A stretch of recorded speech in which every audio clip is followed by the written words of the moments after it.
এত বেলা হয়ে গেল এখনো পর্যন্ত ঈশ্বরের কোনো পাত্তাই নেই। কিন্তু আমি এই মুহূর্তে ঈশ্বরকে ছাড়া অন্য কোনো কথা ভাবতে পারছি না, কারণ ঈশ্বর আমার মন আমার হৃদয় সব চুরি করে নিয়েছে। তাই ঈশ্বরের আমি তাকে বলবো। বলতে হবে না রবি, বলতে হবে না। আজ আমি সব দিক থেকেই তৈরি হয়ে এসেছি। কি হলো, কথা বলবে না? তুমি যে এতটা ননসেন্স তা আমার জানা ছিল না। কি করবো বলো ডার্লিং, আগের কাজ তো আগেই করতে হবে। আরে বাবা তুমি এখানে এসে না দেরি করে এসে আমার একবারে টাইমটাই লস করে দিলে, এনজয় টাইমটা লস করে দিলে। I am very sorry darling, আমি কথা দিচ্ছি আর কোনোদিন এমন হবে না। তাহলে আমিও তোমায় কথা দিচ্ছি, প্রেম প্রেম প্রেম নিয়ে খেলা, এসে খেলে কাটবে যে বেলা, তুমি আমার আমি তোমার আমরা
কখনো মদ খেতে দেখিনি।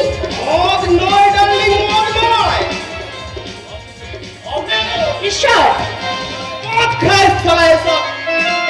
ছোট লাগে না। ঈশ্বর ঈশ্বর আমি খাই অমৃত। ঈশ্বর হ্যাঁ, মদ না খেলে তোমার এই উত্তাল যৌবন সাগরে সাঁতার কাটবে কেমন করে? ঈশ্বর আজকের এই শুভ দিনে তোমার ওই যৌবনের সমস্ত মধু আমি একটু একটু করে শুষে নিয়ে তোমাকে ছিবড়ে করে তোমাকে ফেলে দেবো ওই পাকড়াতির গোডাউনে। ঈশ্বর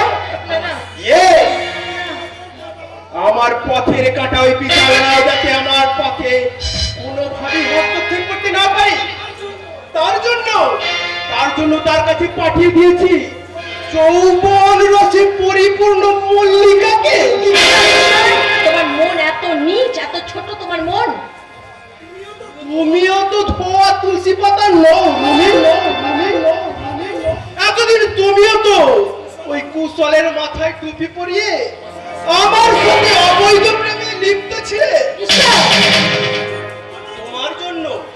তোমার জন্য আমাকে লাখ লাখ টাকা খরচ করতে হয়েছে, তাই আজ তোমাকে আমি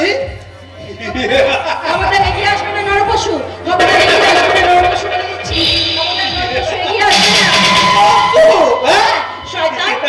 তোমার জন্য ঘর ছেড়েছি, আমি আমার স্বামীকে ছেড়েছি, আমি আমার সব কিছু ছেড়েছি, আমার শ্বশুর শাশুড়ি অপমান করেছি। তুমি শয়তান, এমনকি তুমি ওই মল্লিকার মতো একটা পবিত্র মেয়েকে আমার বাবার কাছে বন্দি করে দিয়েছো। তুমি আমি ছাড়বো না, এই সুযোগ তুমি পাবে না। এই যে সুকুনি মামা,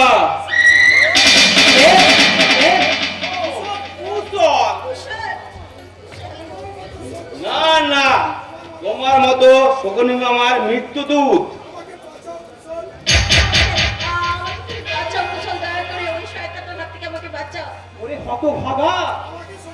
আমাকে শকুনি বলার আগে তোর এই রূপসী সুন্দরী বউটাকে ভাগাড়ের পচা গরু বল, কারণ ওই ভাগাড়ে পচা গরু পড়লে তবেই তো শকুনি তাকে ছিঁড়ে ছিঁড়ে খেতে চায়।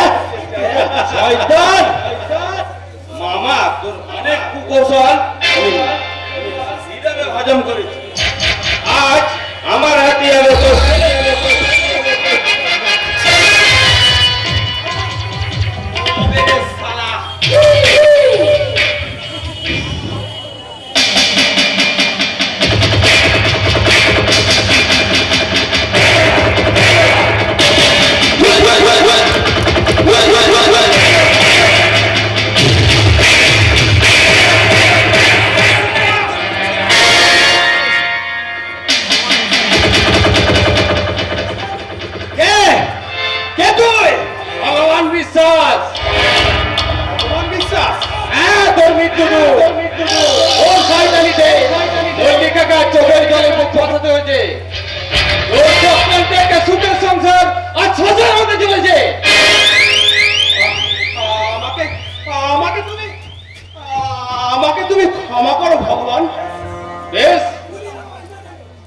এবারের মতো তোমাকে আমি ক্ষমা করে দিলাম। আমাকে আমাকে তোরা বাঁচতে দিলি না। আমাকে তোরা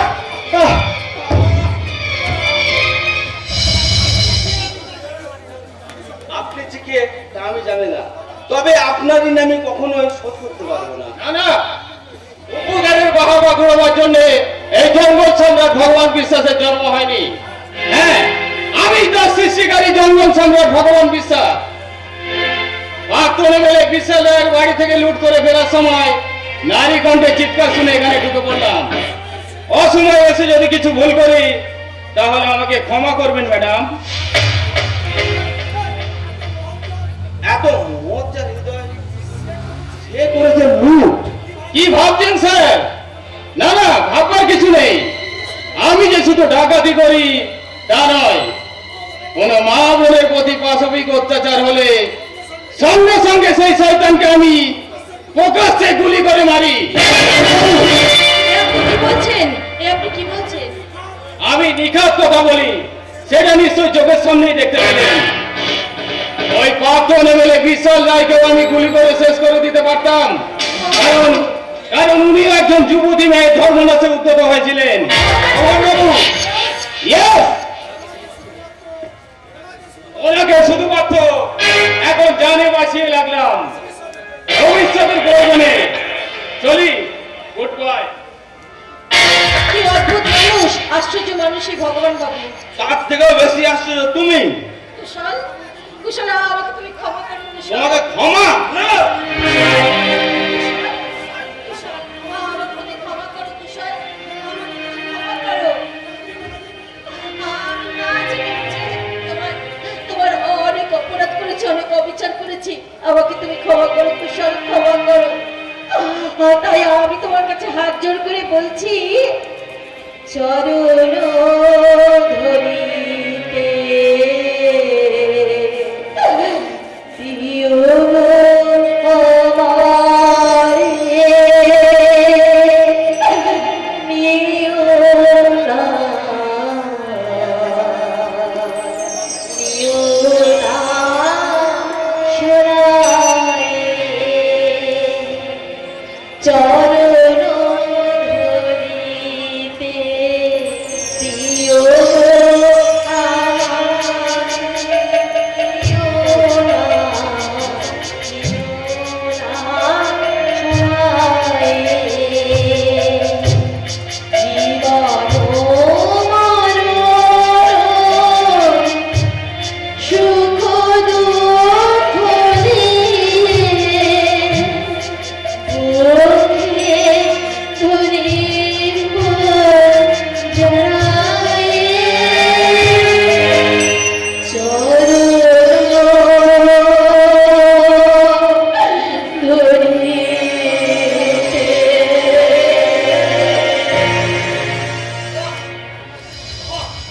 অপূর্ব কোটিপতি বিশাল রায়ের একমাত্র দুলালি অতিদেবতার চরণ তলে দেখে আমি অবাক হয়ে যাচ্ছি। দাদা, আকাশদা, কাঁদতে হবে রে বোন, তোকে এগুলো অনেক কাঁদতে হবে। দাদা, বলতে পারিস তুমি কি অপরাধ করেছিল ওই কুশলের বৃদ্ধ বাবা মা? কেন তাদের চোখের জলকে অনাহারে দিন কাটাতে হচ্ছে? ছি কুশল, ছি! যে বাবা তার সর্বস্ব খুইয়ে সে সম্বল হিসাবে তাকে লেখাপড়া শিখিয়ে ডাক্তার তৈরি করলো, কেন তাদের কান্নার সাগরে বিসর্জন দিয়ে নিজের সুখের পাশা করা স্বপ্ন দেখলে কিভাবে? আমি রুমির কথা শুনে অন্যায় করেছি আকাশদা, অন্যায় করেছি। তুই বা কি করে পারলি রে হতচ্ছাড়ি? দেবতার মতো শ্বশুর, সাক্ষাৎ দেবীর মতো শাশুড়ি, আর লক্ষ্মীর মতো ননদকে ছেড়ে বেরিয়ে আসতে পারলি কি করে? দাদা, আমি তার প্রতি যে দুর্ব্যবহার করেছি তার কি ক্ষমা হয় দাদা? কোনো ক্ষমা নেই দাদা, কোনো ক্ষমা নেই। ওরে বোন, বাবা মায়ের হৃদয় যে বড় কমল, তাই সন্তানেরা যত বড়ই অপরাধ করুক না কেন, বাবা মা তাদের ক্ষমা করে কাছে টেনে নেবে। আয় রে,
কিন্তু আমাকে আমাকে একটুকু দেয় না। আজ আজ আমি পেট পুড়ে খাবো।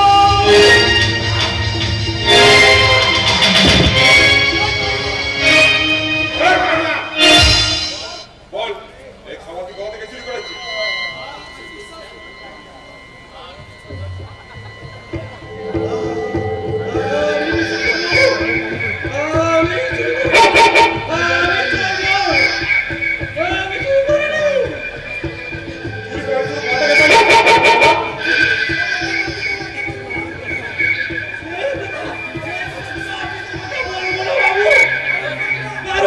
কারণ তোমরা মত লোকেরা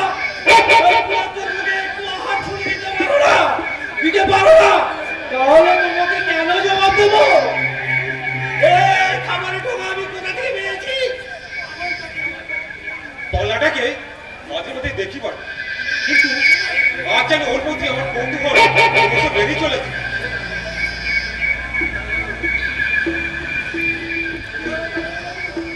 সেই করে কি বলছো দারোয়ানবাবু? আমার মনে দুঃখ পেলে বুঝি?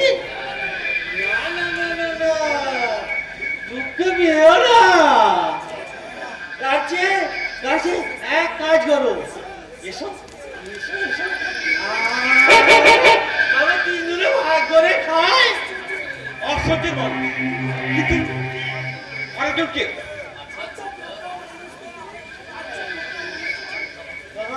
আচ্ছা মোটা মানুষ তো তুমি যে পুলিশ, চোর ধরো কি করে?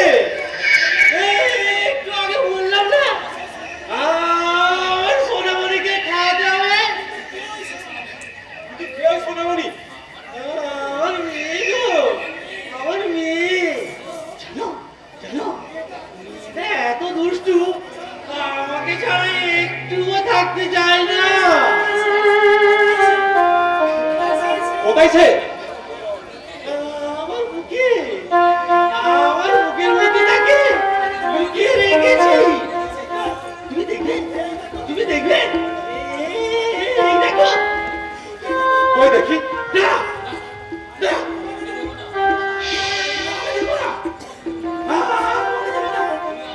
তুমি তুমি আমার সোনামণিকে নিয়ে ওই প্রচন্ড ঝড়ের সাথে হারিয়ে যাবে।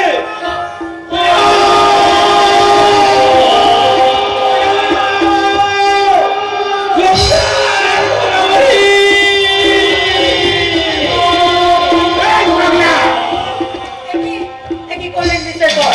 আপনি সহায় সম্বলহীন মানুষটাকে এইভাবে মারলেন কেন? কি করেছে ও? Sorry madam, I am very sorry. ওনাকে শুয়ে দিন, আমি ওনাকে সব বলছি। পাগলটার মাথা থেকে কি রক্ত বেরোচ্ছে? ঝরতে দিন ম্যাডাম, ঝরতে দিন। হয়তো ঝরে পড়া রক্ত ওনার রক্তের সন্ধান করে যেতে পারে। হোয়াট? দেখুন ম্যাডাম, আমি পুলিশের চাকরিটা করলেও মানুষের সেবা করাটা আমার জীবনের হতো। মিস্টার বল, আপনি ইয়েস ম্যাডাম, আমি একজন মানসিক রোগী, ডাক্তারও বলতে পারে। মিস্টার বল, তাই ওনার মাথায় আঘাত করে আমি ছোট্ট চিকিৎসার পদ্ধতি প্রয়োগ করে দেখতে চাই ম্যাডাম। অনেকজনের জ্ঞান ফিরে আসবে, অনেকে শক্ত করে ধরবে, তাহলে বলে হয়তো বিকার মুক্তি ধারণ করতে পারে।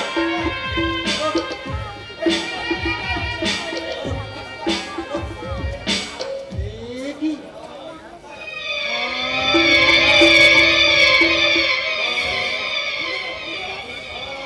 কোথায়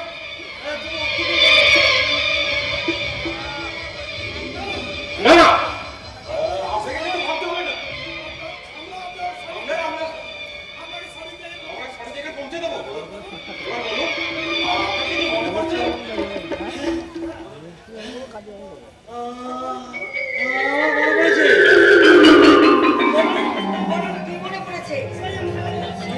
আন্দামান শহর মল্লিকা হোটেল তারপর সোনালি কাণ্ড যমুনা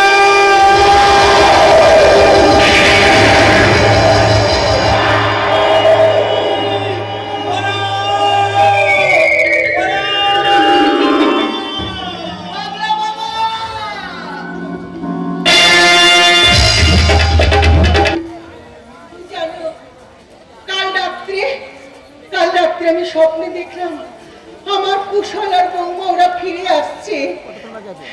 ভুল রমলা ভুল যে যায় সে এত সহজে ফিরে আসে না কিন্তু কিন্তু মায়ের দেখা স্বপ্ন কখনো মিথ্যে হতে পারে না গো, মিথ্যে হতে পারে না। স্বপ্ন কোনোদিন সত্যি হয় না রমলা স্বপ্ন স্বপ্নই থাকে তাছাড়া যে কুলাঙ্গার পুত্র বাবা মাকে অপমান করে বইয়ের কথা মতো বইয়ের হাত ধরে সুখের পথে পাড়ি দেয় সেই কুলাঙ্গার পুত্রের প্রত্যাশা তুমি করতে পারো কিন্তু আমি করি না রমলা আমি করি না আমি যে মা 10 মাস 10 দিন গর্ভে ধারণ করে তিল তিল করে বুকের রক্ত খাইয়ে এই পৃথিবীর আলো দেখিয়েছি, তাই তাই শত অন্যায় করলেও মা কি তার সন্তানকে ভুলে থাকতে পারে? রমলা পারে না গো, পারে না। রমলা তাই তো আগের থেকে আমার অনেক শরীরটা সুস্থ বলে মনে হচ্ছে গো। না না রমলা না তোমাকে ডাক্তারখানা যেতেই হবে মল্লিকা যাওয়ার আগে আমাকে বলে গেছে তোমাকে ডাক্তারখানা নিয়ে যেতে ওই এক মেয়ে হয়েছে আমার, ডাক্তারখানায় না গেলেই এসে বকাবকি শুরু করে দেবে।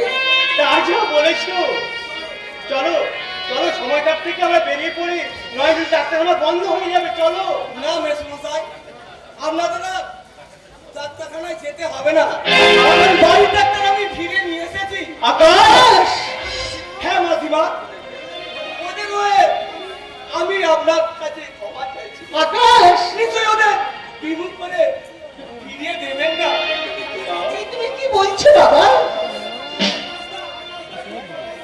আকাশদা ঠিক কথাই বলেছে মা, আমি রুমে অনেক অন্যায় করেছি, আমাকে তোমরা ক্ষমা করে দাও মা। কুশল, কুশল রে হতভাগা, মা কি কখনো তার সন্তানকে পর করে দিতে পারে? পারে না রে, পারে না। মা কুশল, ঠাকুরের মতো দাঁড়িয়ে দেখছিস কি হতো ছাড়ি যা মাসিমা মেসমশাইয়ের পায়ে ধরে ক্ষমা চেয়ে নিয়ে নতুন করে জীবন শুরু কর মা, আমি মহা পাপ করেছি, ভুল করেছি মা, আমাকে ক্ষমা করে দাও মা, তোমার মেয়ে মনে করে আমাকে ক্ষমা করে দাও। পাগলি মেয়ে কোথাকার, ও কথা বলতে নেই মা, আমি তার সন্তানকে ক্ষমা চাইতে থাকতে পারছে। কি হলো গো?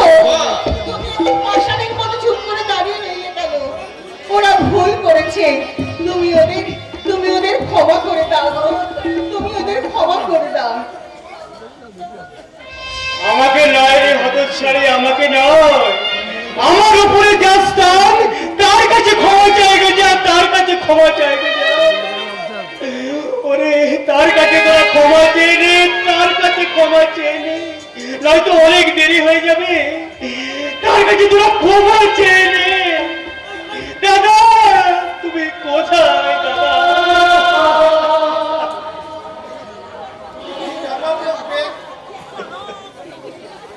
বৌমার কি শরীর খারাপ? এত এত হইচই দেখি একটা বড় লোকের মেয়ে যে ভাই আমার এই ভাঙা বাড়িতে, কি ব্যাপার? আমাদের ক্ষমা করে দাও। মুখে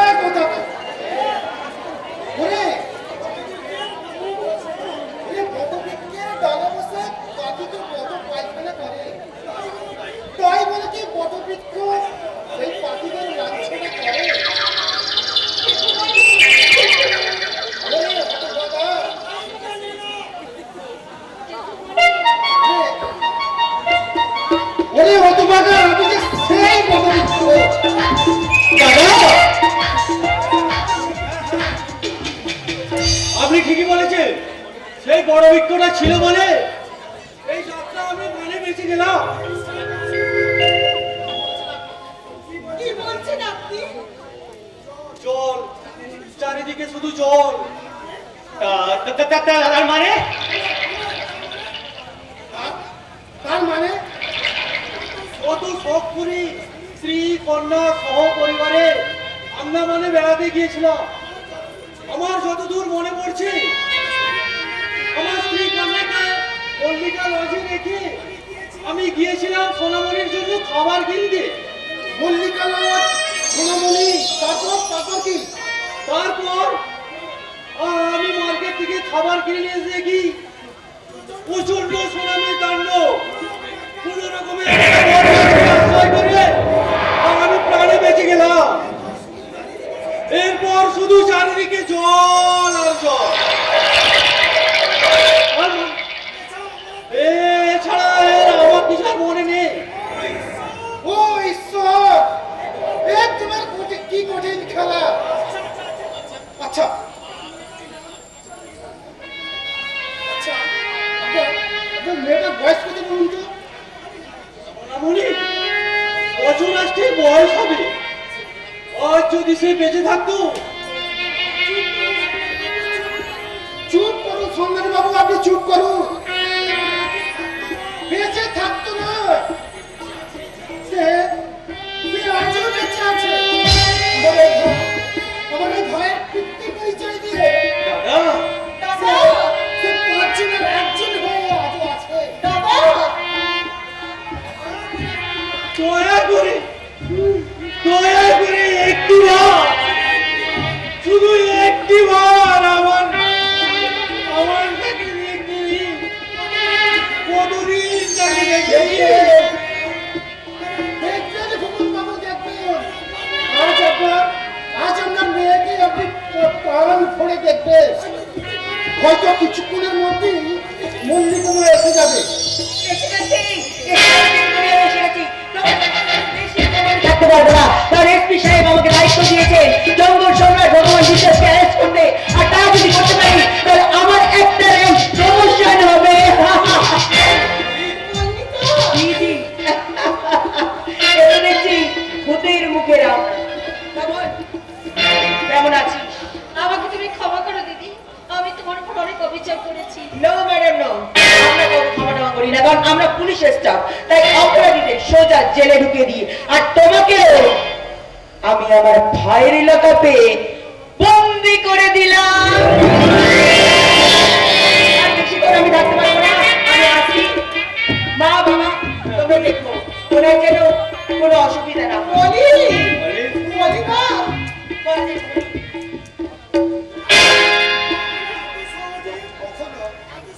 কখনো এত সহজে রক্তের সম্পর্ক শেষ হওয়া যায় না। তোমার কথা আমি বুঝতে পারছি না, কি বলছো? ও মল্লিকা, কাল রাত্রিরে তুই যাকে উদ্ধার করে নিয়ে এলি, হ্যাঁ বলো যেটুকুনি বলো। সে তোর বাবা।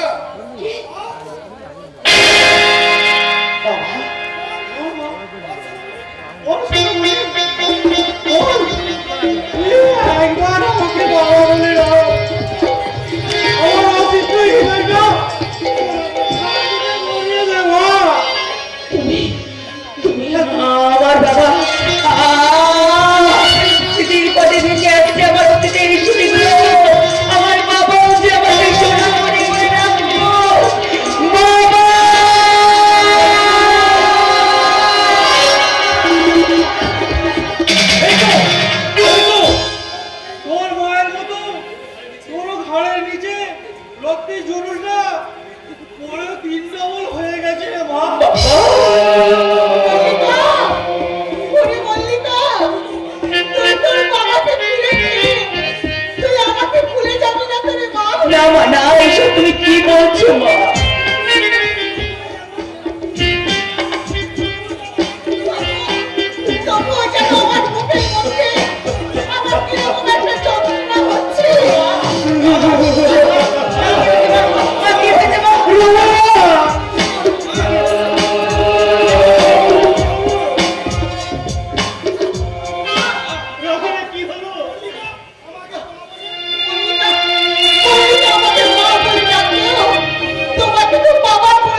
এসেছিল